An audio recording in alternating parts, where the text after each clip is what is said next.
Limitados somente à parte física do amor e bastante felizes por ignorarem essas preferências que irritam o sentimento e aumentam as dificuldades, os homens devem sentir menos frequente e menos vivamente os ardores do instinto, e por conseguinte, ter entre si disputas mais raras e menos cruéis.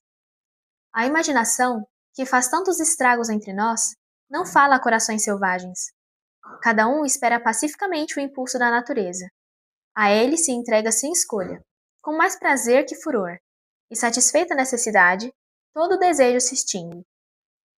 É, pois, coisa incontestável que o próprio amor, assim como todas as outras paixões, só na sociedade adquiriu esse ardor impetuoso que tantas vezes o torna funesto aos homens. E é tanto mais ridículo imaginar os selvagens como que se estrangulando entre si sem cessar para saciar sua brutalidade. Essa opinião é indiretamente contrária à experiência. Exemplificando, os caraíbas, de todos os povos existentes, o que até aqui menos se afastou do estado natural, são precisamente os mais pacíficos em seus amores e os menos sujeitos ao ciúme, embora vivendo num clima escaldante, que parece dar às paixões uma atividade muito maior.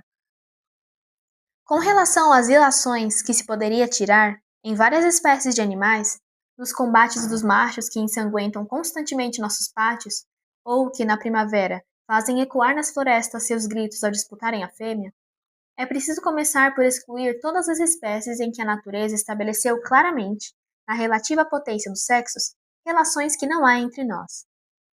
Assim, as brigas dos galos não podem ser aplicadas à espécie humana.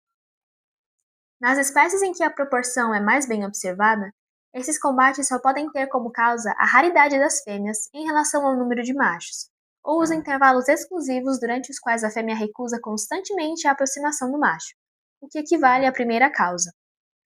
De fato, se cada fêmea só aceita o macho durante 2 meses por ano, pode-se deduzir que o número das fêmeas é menor, correspondendo em números a 5/6.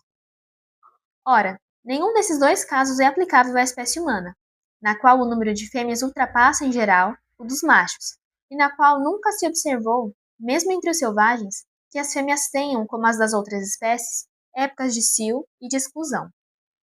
De resto, entre muitos desses animais, a espécie inteira entra ao mesmo tempo em efervescência, o que provoca um momento terrível de ardor comum, de tumulto, de desordem e de combate, momento que não existe na espécie humana, na qual o amor nunca é periódico. Não se pode, portanto, concluir dos combates de certos animais, pela posse das fêmeas, que a mesma coisa devia acontecer ao homem no estado natural. Mesmo que se pudesse tirar essa conclusão, visto que essas dissensões não destroem as outras espécies, deve-se pensar ao menos que não seriam tão pouco mais funestas à nossa espécie.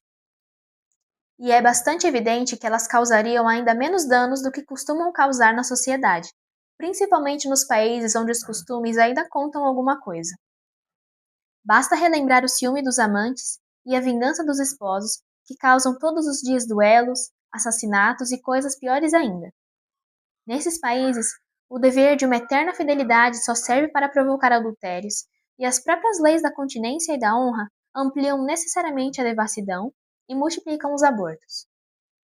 Podemos concluir que vagando nas florestas, sem indústria, sem palavra, sem domicílio, sem guerra e sem ligação, sem nenhuma necessidade de seus semelhantes, assim como sem nenhum desejo de prejudicá-los, talvez sem jamais reconhecer alguém individualmente, o homem das selvas, sujeito a poucas paixões e bastando-se a si mesmo, tinha somente os sentimentos e as luzes próprias desse estado. Só sentia suas verdadeiras necessidades. Só olhava o que julgava ter interesse em ver, e sua inteligência não fazia mais progressos que sua vaidade. Se, por acaso, fazia alguma descoberta, não tinha a quem comunicá-la, uma vez que não reconhecia nem mesmo seus filhos. A arte perecia com o inventor. Não havia educação nem progresso. As gerações se multiplicavam inutilmente, e partindo cada um sempre do mesmo ponto, os séculos se escoavam em toda a ignorância dos primeiros tempos. A espécie já estava velha e o homem continuava sempre criança.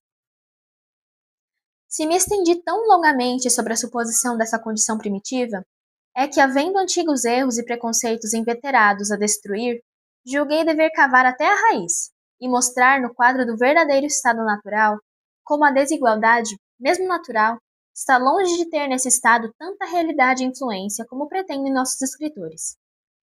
Com efeito, é fácil ver que entre as diferenças que distinguem os homens, muitas passam por naturais, quando são unicamente obra do hábito e dos diversos modos de vida adotados pelos homens na sociedade.